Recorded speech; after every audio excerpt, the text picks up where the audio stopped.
观众朋友们好，这里是大时局，我是王真。消失7年后，范冰冰突然在马来西亚封神了。8月24号，她走进皇宫，换了3套顶级战袍，一口气拿下名誉拿督，这可是马来西亚相当于骑士勋章的荣誉。你能想象吗？一个因阴阳合同被封杀的中国大陆明星，转身却在国际舞台逆袭成功。有人说他在复制赵薇和郑爽走不通的路，但更狠更聪明。也有人说这是他重返娱乐圈的号角。那么问题来了，这3套服装到底藏着什么逆袭密码？他真能借这股东南亚风把自己重新推上国际 C 位吗？还是说这只是他重生之路的第一步？今天我们就从马六甲的皇宫现场解码范冰冰的3套战袍，聊一聊她的辉煌、低谷与重生。8月24号，马六甲州元首敦莫哈默阿里76岁华诞册封典礼，礼堂金光闪闪。范冰冰身穿薄荷绿纯丝绸纱，头披米色长纱丝巾，优雅上台，接过 DPSM 勋章，秒变首位中国大陆名誉拿督。拿督是啥？这是马来西亚的顶级荣誉头衔，堪比英国的骑士，象征领袖与荣誉，专为对社会有大贡献的人设立。这是对范冰冰在推动当地文化和旅游上的认可。她的到访和影响成功带旺了马六甲的旅游经济，让古城焕发新活力。这套服装由本地设计女王麦琳达·路操刀，范冰冰亲自挑的薄荷绿，像马六甲海峡的浪花，浪漫又梦幻。法国蕾丝是华洛士奇水晶，手工刺绣点缀，整个人宛如行走的仙女图鉴。但社交媒体可没放过她，有眼尖的网友一边截图一边吐槽，这裙子好像没熨平啊，褶子太多了吧，怎么感觉小腹有点鼓，哈哈，这就是典型的范冰冰时刻。无论多嫌弃，永远有人盯着她的细节挑刺，可偏偏她就是有那种气场，让全场光芒聚焦在她身上。而这套薄荷绿的丝绸皱纱其实也像极了她早年的星途，光彩夺目，华丽耀眼，但细看总带着一丝不完美。1981年，范冰冰生于山东烟台，爸妈都是文艺圈中人，家里钢琴长笛声不断。16岁那年，《还珠格格》里的小丫头金锁一夜爆红，从此彻底改变了她的人生轨迹。之后呢，2003年，冯小刚电影《手机》里，她敢演敢拼，一举拿下百花奖最佳女主角。再往后，苹果、观音山轮番轰炸，横扫金马、金鸡，甚至东京电影节影后也到手。2016年，我不是潘金莲，更是把她送上圣塞巴斯蒂安节电影节的桂冠。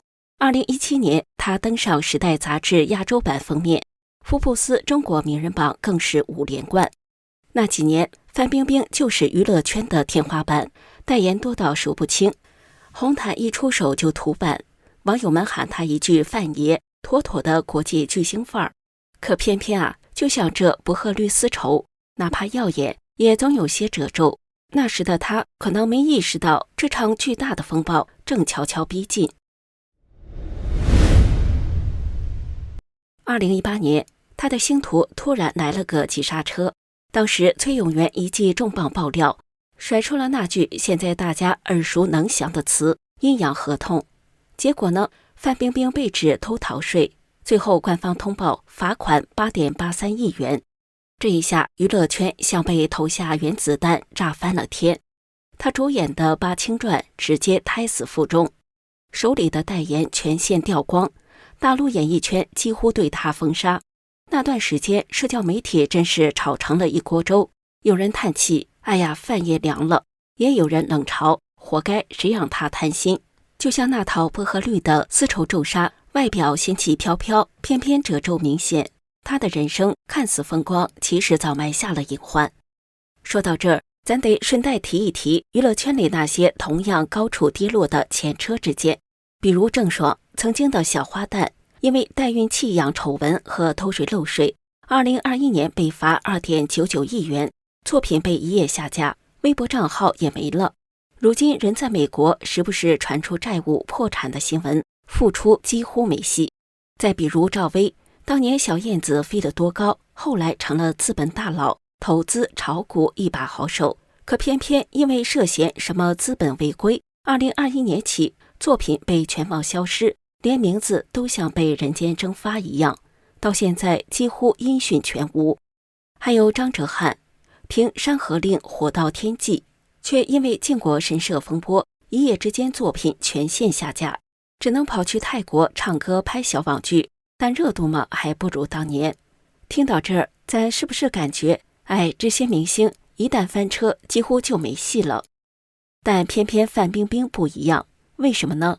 别忘了，她一向可是个危机公关高手，第一时间认错、叫罚、道歉，没有触碰刑事底线，保留了翻盘的余地。粉丝们都感慨，范爷这波操作堪称教科书级别。接下来他没有沉沦，也没有彻底躲起来，而是果断把视线投向了海外，电影、时尚、慈善继续往外闯。那么海外这条路他走得顺不顺呢？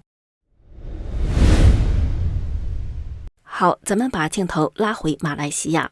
受训那几天，范冰冰可没闲着，不仅拿了拿督，还顺带搞了个品牌巡演。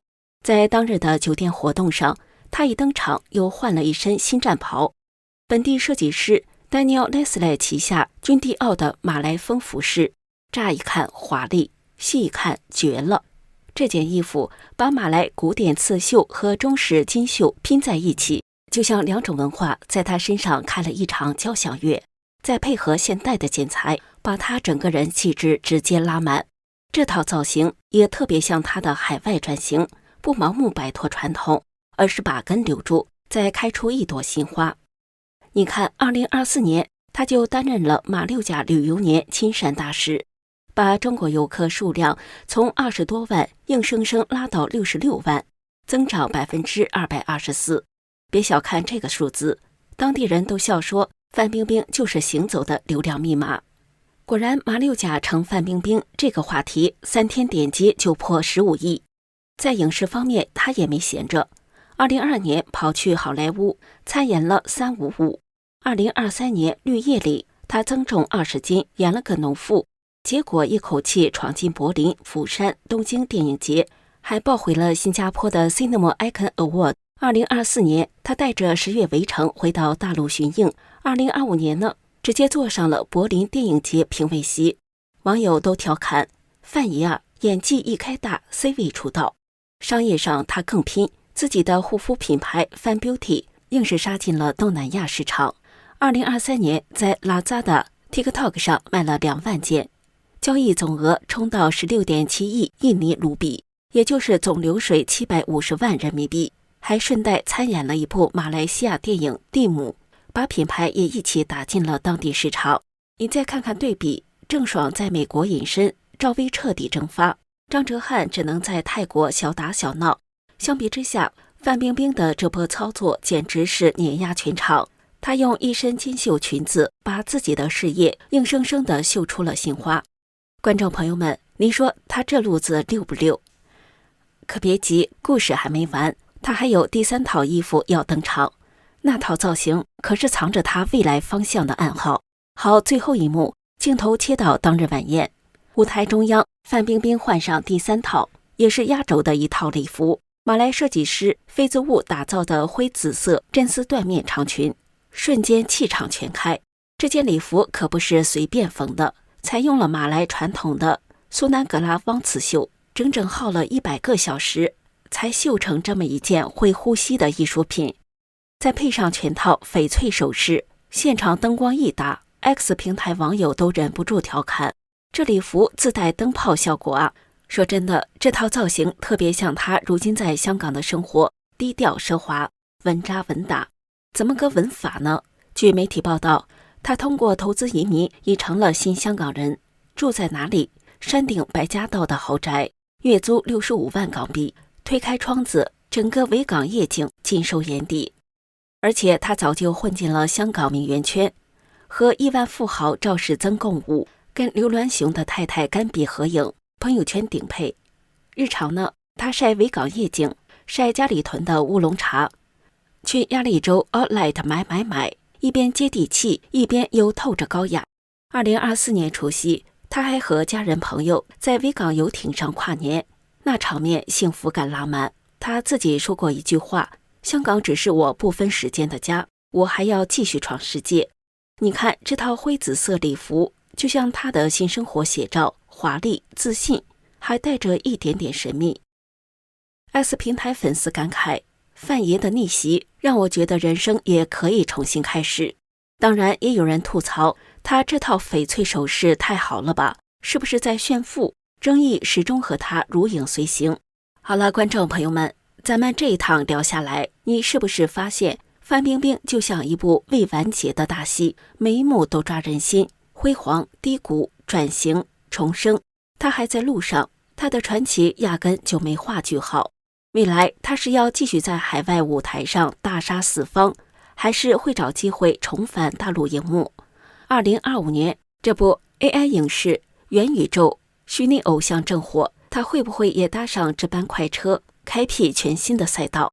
回头再看，他穿过的3套衣服，薄荷绿丝绸是他的辉煌，金绣裙是他的转型，灰紫色礼服是他的新生活。这些不仅仅是时尚造型，更像是他逆袭的密码。从耀眼到跌落，再到重生，每一步都写满了坚持。如果换作你是范冰冰，现在的你会走哪条路？是继续国际化，还是冲破阻碍杀回大陆？欢迎在节目下方留言，咱们一起开脑洞，聊聊范爷的下一站。这里是大时局，感谢您的陪伴与思考，请订阅、分享并打开小铃铛，一起在动荡中坚守真相，在黑暗中点燃希望。